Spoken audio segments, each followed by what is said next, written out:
Cincinnati has a Filipino population of barely 2,000 people. That is one of the smallest Filipino communities of any city eala has played in all year. And yet, just days before she steps onto the court, tournament organizers are already bracing for something much bigger than that number suggests. So, here is the question worth sitting with right now. If almost nobody from this community actually lives in this city, why is this suddenly being called a problem? Let that word sink in for a second. Problem. Not opportunity, not bonus. Problem. That is how insiders around this tournament are already describing what is about to happen when eala steps onto that court. 2,000 people is nothing in tennis terms. It is a rounding error. It would not fill a single section of a mid-sized arena, let alone create the kind of atmosphere that makes tournament organizers nervous. But something does not add up here. Because if you have followed eala at all this season, you already know what tends to happen when she walks onto a court in North America. Stadiums fill up in ways nobody predicted. Noise levels climb past anything a typical WTA crowd produces.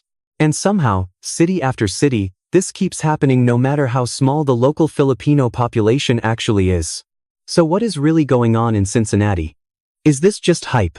Is this a number pulled out of thin air to create clickbait before a tournament? Or is there something happening beneath the surface that most people, including the people running this event, genuinely did not see coming?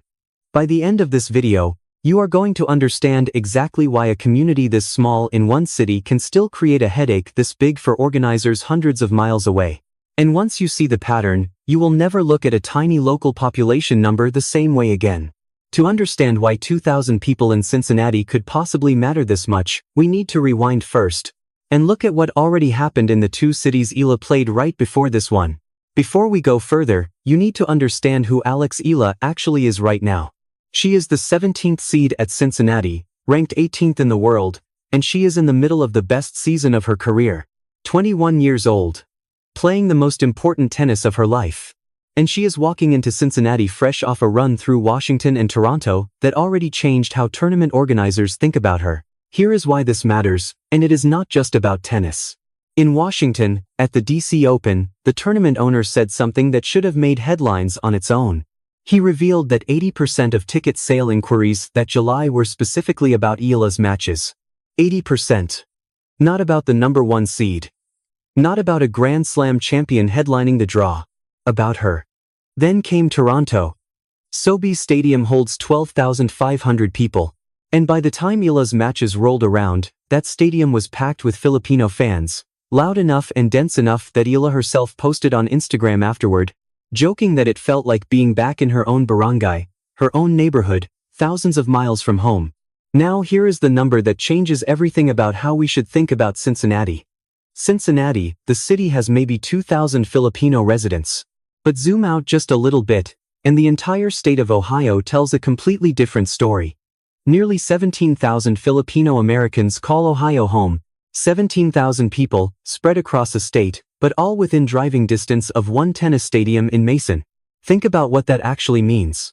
This was never really about who lives inside Cincinnati's city limits. It is about whether an entire state's worth of Filipino Americans is about to converge on one location, the same way they already have in two other cities this summer. If you are starting to feel like this pattern is bigger than one tournament, stick around, because that instinct is about to be tested hard. What you are watching right now is not a coincidence building for the third time. It might be something closer to a formula. And once you see how consistently this keeps happening no matter the city, you are going to want to know exactly how far this thing can actually go. But the real question is not whether Filipino fans will show up. It is how a community this spread out keeps pulling off the exact same thing, city after city. Toronto makes sense on paper. Over 270,000 Filipinos live in that metro area. That is not a mystery. That is math. A massive local population, a major tennis tournament, and a stadium fills up. Nothing surprising there. Cincinnati does not have that luxury. There is no equivalent number, waiting quietly in the background here. No hidden 200,000 tucked into the suburbs. Just 2,000 people, spread across an entire city, expected to somehow produce the same kind of atmosphere that took an actual mega population to create in Canada. So, here is the first mini question worth sitting with. If the local population cannot explain what is about to happen, where exactly is this crowd supposed to come from? Let's dig into layer 2, because this is where things get more complicated instead of less. The kind of crowd Filipino fans have brought to eala's matches this season has not gone unnoticed by the tennis world, and not always in a positive way. At the DC Open, and again at the National Bank Open in Toronto, some longtime tennis fans publicly complained. They called the cheering too loud, too constant. A disruption to the quiet, controlled atmosphere tennis crowds have followed for generations. So, think about that for a second. Even when this fanbase does show up, their very presence sparks debate. Their energy alone becomes a headline. Which raises the second mini-question. If a crowd this size already causes controversy in cities where the local population explains their numbers, what happens when the exact same energy shows up in a city where, on paper, almost nobody should even be there? Now here is layer 3, and this one might be the hardest piece of the puzzle to explain away. Ohio is not a small state. The distance between major population centers and Mason, Ohio, where the Lindner Family Tennis Center sits, is not a short drive for everyone. Some of that 17,000-person Filipino population lives hours away. This is not a neighborhood turning out for a local event. This would require people to plan trips, take time off work, drive significant distances, purely on the chance of seeing a handful of matches in person. So we are left with a genuine puzzle. A tiny local population, a history of controversy over how loud these crowds get, and a serious travel distance across the state. On paper, this should not work. And yet, every single signal coming out of Cincinnati points to it happening anyway. Ticket demand is already climbing. Local Filipino community groups are already organizing group trips. Nobody has explained exactly why, but everybody close to this tournament is bracing for exactly what happened in Washington and Toronto to repeat itself here. Which leaves us with the biggest question of this entire video so far. If population alone cannot explain this, and comfort or convenience cannot explain this, then what actually can? Here is what we have been missing this entire time. The size of Cincinnati's Filipino population was never actually the point. Because Alex Eala's fans have already proven, city after city, that they do not need to live nearby to show up.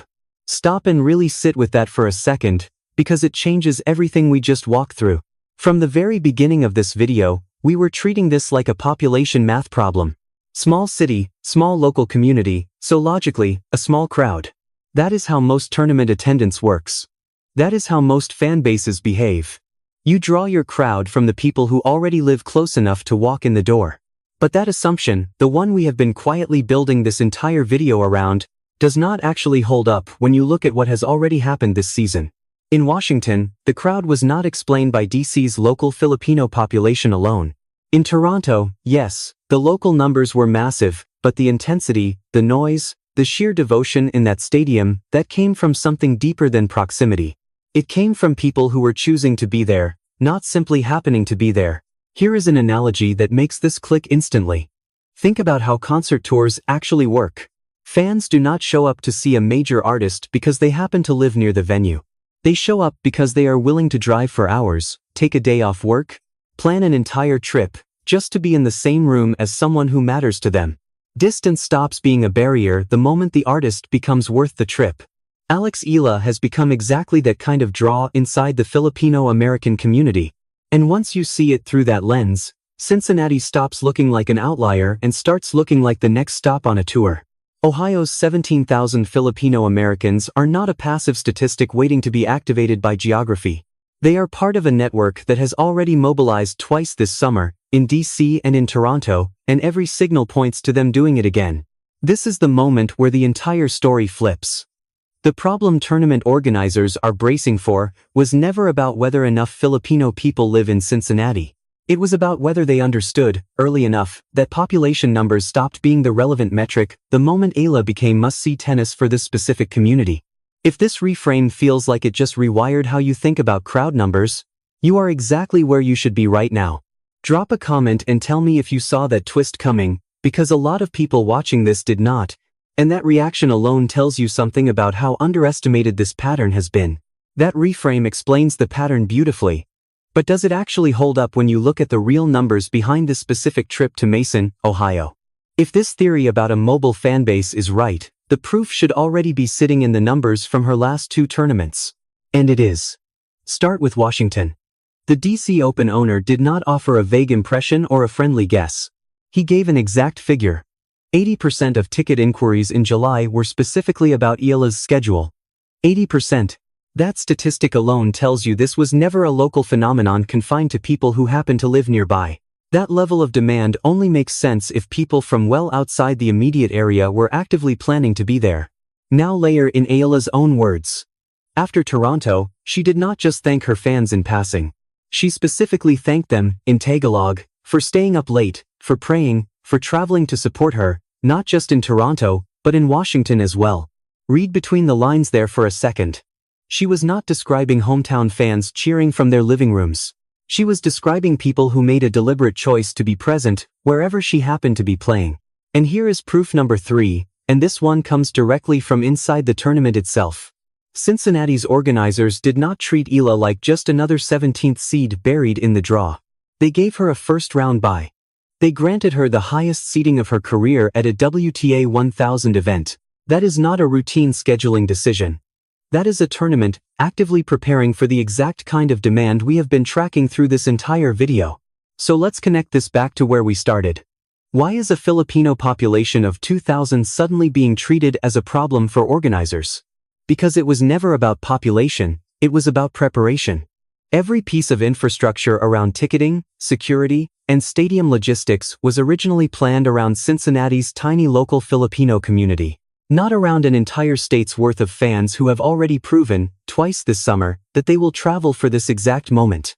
Here is the detail almost nobody outside serious tennis coverage has pointed out.